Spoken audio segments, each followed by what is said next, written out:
There is a quiet habit that destroys more potential than failure ever could, and most people never recognize it while it is happening. It does not arrive with noise or warning.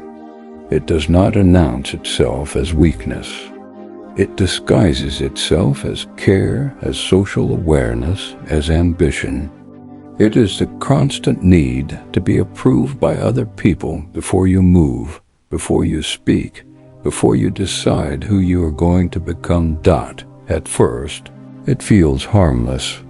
You adjust your tone so people respond better to you. You delay your decisions until someone validates them. You soften your opinions so no one disagrees too sharply. You begin to measure your direction not by what you know to be right, but by how it will be received. And slowly, almost imperceptibly, you hand over authority over your life to people who are not responsible for it. Stoic philosophers identified this trap long before modern psychology gave it a name. They understood that the human mind has a tendency to outsource judgment. Marcus Aurelius wrote to himself not as a man who had mastered this weakness, but as one constantly reminding himself to return to what is internal, what is stable, what is truly under his control. Because once you begin living for approval, you are no longer living your life. You are performing a version of it that others can tolerate. The Stoic distinction is simple, but it cuts deeply. There are things you control and things you do not. Your actions, your thoughts, your choices, your discipline belong to you. Everything else does not. The opinions of others, their praise, their criticism, their acceptance or rejection exist entirely outside your jurisdiction. Yet approval-seeking blurs this boundary until it disappears entirely. You begin reacting to external judgment as if it defines internal truth. This is where people lose themselves, not in dramatic collapse, but in small daily compromises. You say yes when you mean no. You stay silent when you should speak. You delay action because you fear being misunderstood. Each moment seems minor, but together they form a pattern, a life shaped not by conviction, but by anticipation of reaction. And here is the part that most people avoid confronting. The more you seek approval, the less of it you actually receive. Because people are not drawn to uncertainty. They may be polite toward it, even sympathetic, but respect forms around clarity. When you hesitate constantly, others begin to sense that you do not trust your own judgment. And if you do not trust your own judgment, why should anyone else? Stoicism does not suggest rebellion for its own sake. It does not encourage isolation or arrogance. Instead, it demands something far more difficult: internal authority, the ability to act without waiting for emotional permission from the crowd, the discipline to choose your direction even when it is misunderstood in the moment. Consider how Marcus Aurelius governed Rome while constantly reminding himself that public opinion is unstable and unreliable. One moment a ruler is praised, the next criticized, and after death reinterpreted entirely. He understood that tying one's identity to such volatility is a form of surrender. Instead, he returned again and again to the only question that matters. Is this aligned with reason, with virtue, with duty? Modern life intensifies this ancient struggle. Today, approval is not just spoken. It is quantified. It is measured in likes, responses, views, reactions. You are not just judged. You are continuously scored. This creates an environment where the mind becomes addicted to feedback. Every decision begins to pass through a silent filter. How will this look? How will this be received? What will people think? And if you are not careful, you begin to optimize your life for visibility rather than meaning. Stoic discipline interrupts this cycle at its root. It asks you to reclaim silence as a strategic position. Not silence as avoidance, but silence as control. When you stop broadcasting every intention, you regain the ability to develop without interference. When you stop explaining every move, you stop inviting unnecessary judgment. When you stop reacting to every comment, you begin to operate from a deeper layer of stability. This is not about secrecy from manipulation. It is about removing external volatility from your internal process. Because every time you expose an incomplete thought to public opinion, you risk distorting it before it has matured. And a mind constantly adjusted for reaction never develops strength of its own. There is a reason Stoics emphasize the training of perception. They understood that suffering is often not caused by events, but by interpretation. Approval seeking is a form of distorted perception where the imagined thoughts of others become more important than direct reality. You stop seeing what is and start seeing what you think they might think about what is. To break this, you must return repeatedly to the boundary of control. What did you actually do? What is actually true? What is merely imagined judgment layered on top of it? Most of what people fear is not rejection itself, but the story of rejection they construct in advance. Once you see this clearly, something shifts. You begin to notice how often you are rehearsing conversations that will never happen. How often you are adjusting behavior for audiences that are not even paying attention. How much of your mental energy is spent negotiating with ghosts? Stoicism demands that you withdraw that energy and redirect it inward. Not inward in the emotional sense, but inward toward agency, toward action, toward discipline. Because the antidote to approval seeking is not indifference to the world, but commitment to action regardless of it. There is another layer to this that is harder to accept.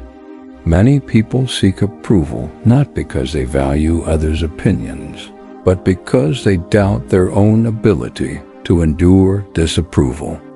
Approval becomes a form of emotional insurance. If everyone agrees with me, then I am safe from discomfort. If no one disagrees, then I will not have to confront uncertainty. But Stoic strength is built precisely in that discomfort. It is forged when you act correctly and accept that it may still be misunderstood. It is refined when you speak truthfully and tolerate silence or disagreement afterward.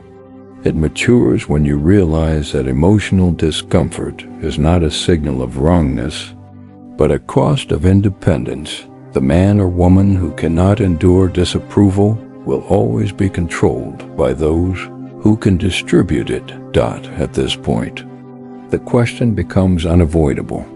What exactly are you optimizing for?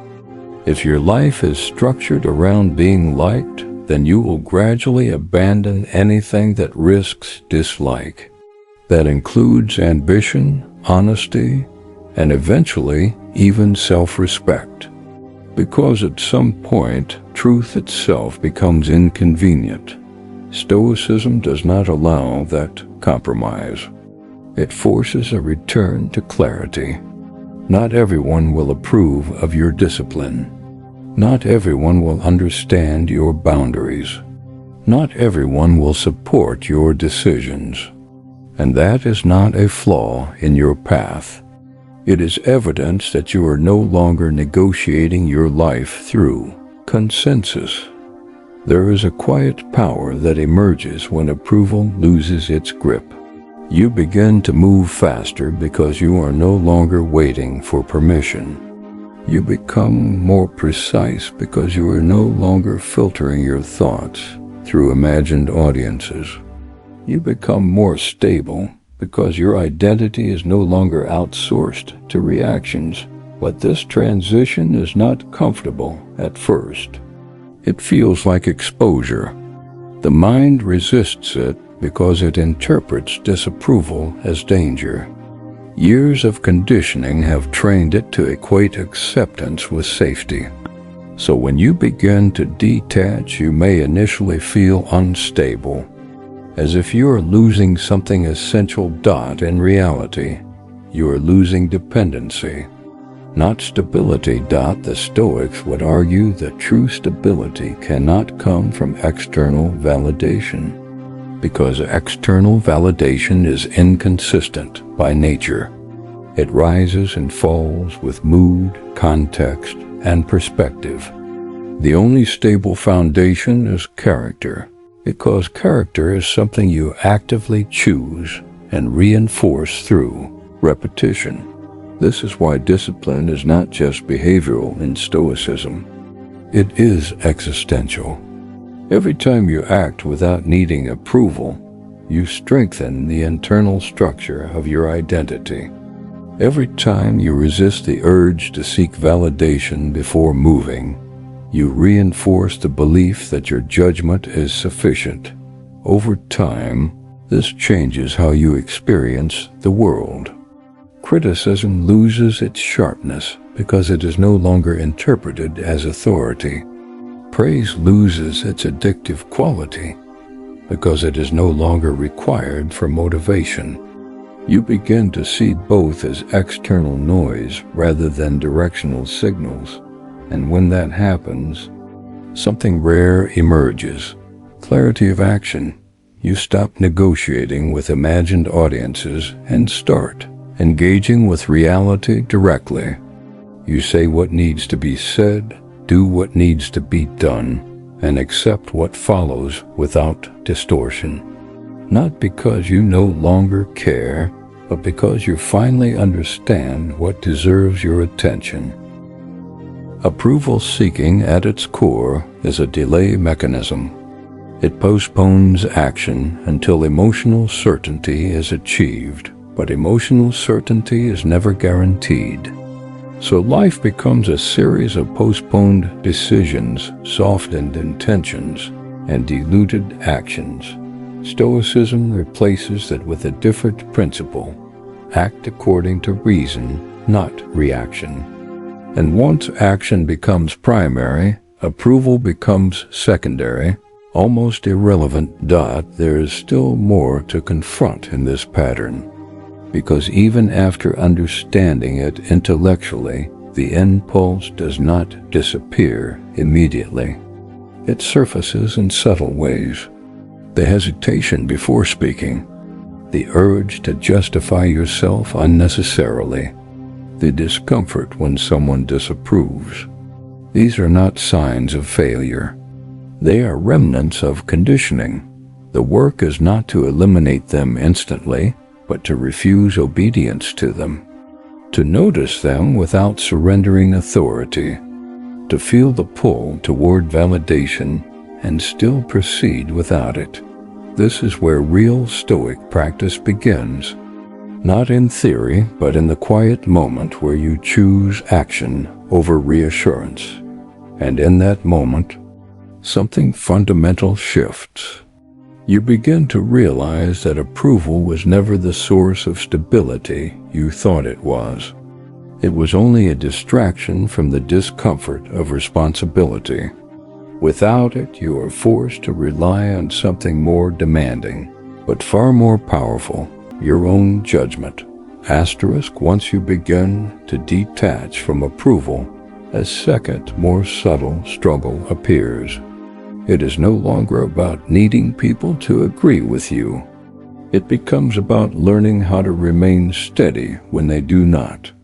This is where most people misunderstand Stoicism.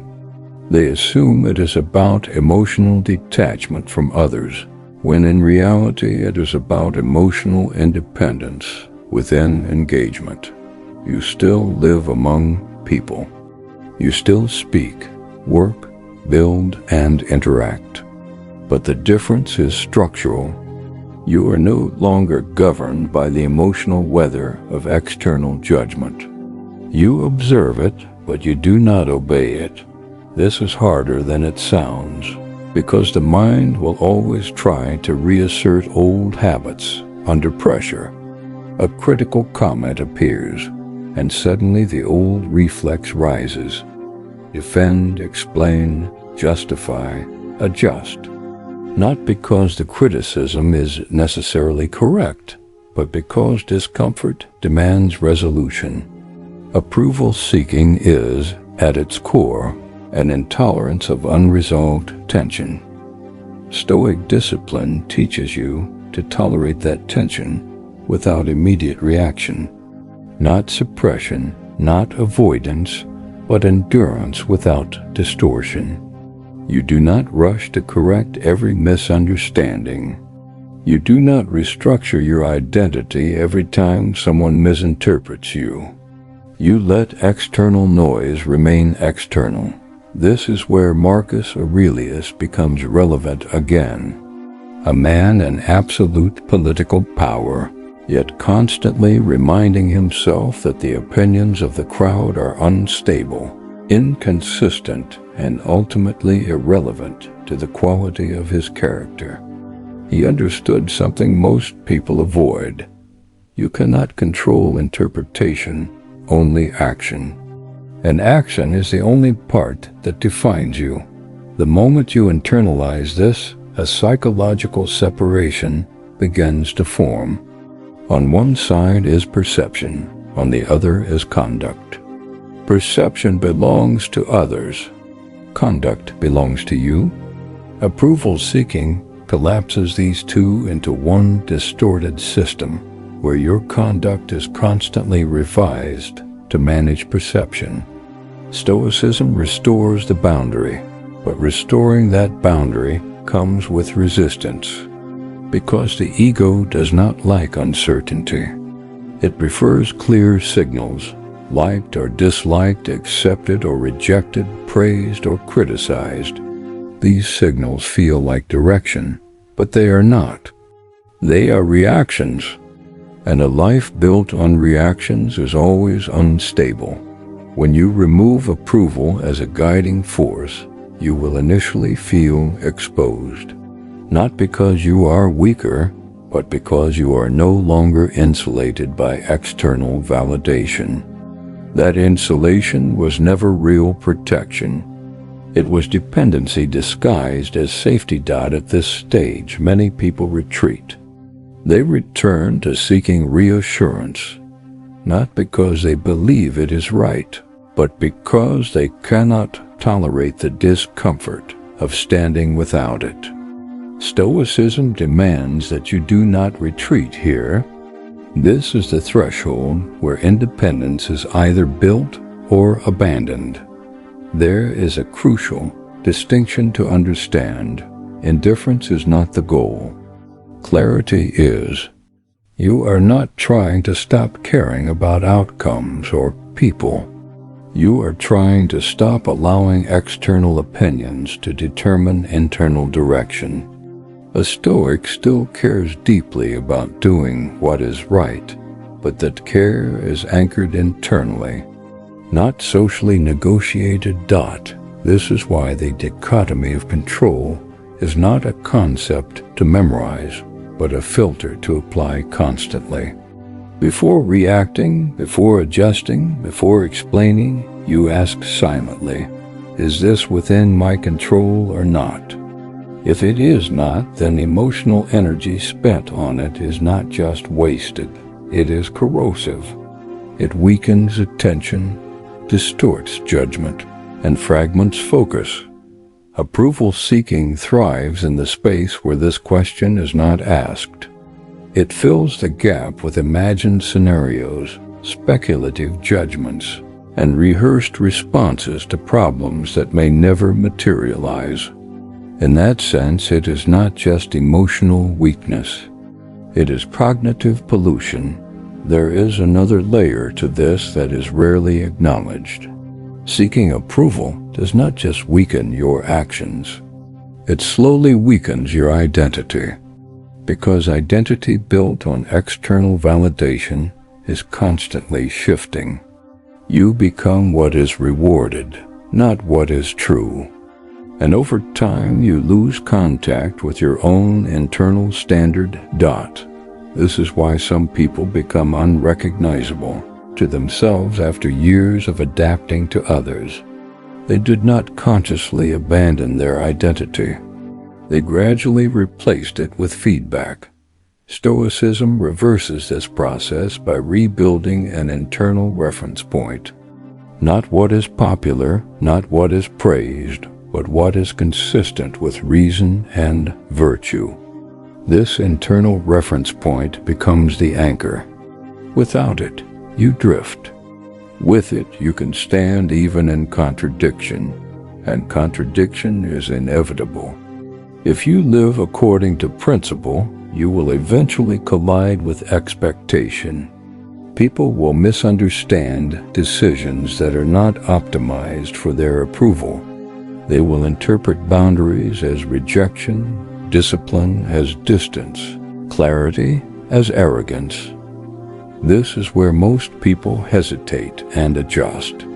The Stoic does not adjust principle to match interpretation. He adjusts endurance to withstand it. There is a quiet transformation that occurs when you persist in this. At first, disapproval feels heavy, almost personal. Then it becomes familiar. And finally, it becomes irrelevant. Not because you are numb, but because your attention is no longer assigned to it. When that shift happens, you notice something unexpected. Your decisions become cleaner. Your energy becomes more stable. Your thinking becomes less fragmented. You are no longer splitting attention between action and imagined reaction. You are fully present in execution. This is where discipline and freedom converge. Not freedom as escape from responsibility, but freedom from internal negotiation. The constant back and forth between what you know is right and what you think will be accepted disappears. There is only action. And action, when unpolluted by approval seeking, becomes far more powerful than most people realize. It is direct. It is precise. It does not waste energy on justification. It does not pause to seek permission. It simply proceeds according to reason. At this point, criticism loses its authority. Not because you reject all feedback, but because you evaluate it properly. You ask, is this useful or is it just emotional projection? Most criticism is not direction. It is reaction. Stoicism trains you to separate the two. Praise undergoes the same process. It becomes information, not identity reinforcement. You do not rise because of it. You do not depend on it. You simply note it and continue. This is where emotional independence becomes real. Not isolation, not detachment from humanity, but immunity to volatility. You are no longer pulled upward by praise or pushed downward by criticism. You remain anchored in principle. There is still one final obstacle that often remains even after this level of clarity is reached. It is the internalized audience. Even when no one is watching, the mind continues to simulate watchers. It imagines how decisions will appear, how they will be judged, how they will be interpreted. This is the deepest layer of approval seeking, and it is purely internal. No external removal is enough to eliminate it. It must be outgrown through repeated action. Each time you act without consulting the imagined audience, you weaken its influence. Each time you proceed without rehearsing justification, you dissolve its authority. Eventually, the imagined audience loses coherence. It stops feeling real, and what remains is simpler, but far more demanding: you and your choices. Without mediation, at that point, something fundamental changes in how you experience time. You are no longer living in anticipation of judgment. You are living in execution of intent. The future is no longer a courtroom where your actions are evaluated. It becomes a field where your discipline unfolds. This is the Stoic state that all of these principles point toward. Not perfection, not emotional invulnerability, but alignment. A state where internal judgment is sufficient, where action is not delayed by imagined approval, and where character becomes the only metric that matters. And in that state, approval loses its power completely. Not because it disappears, but because it is no longer needed to define direction. It becomes what it always should have been: background noise in a life governed by principle. You stop asking whether you are accepted and start asking whether you are aligned. And that single shift changes everything, because acceptance depends on others. Alignment depends on you, and only one of those is actually within your control.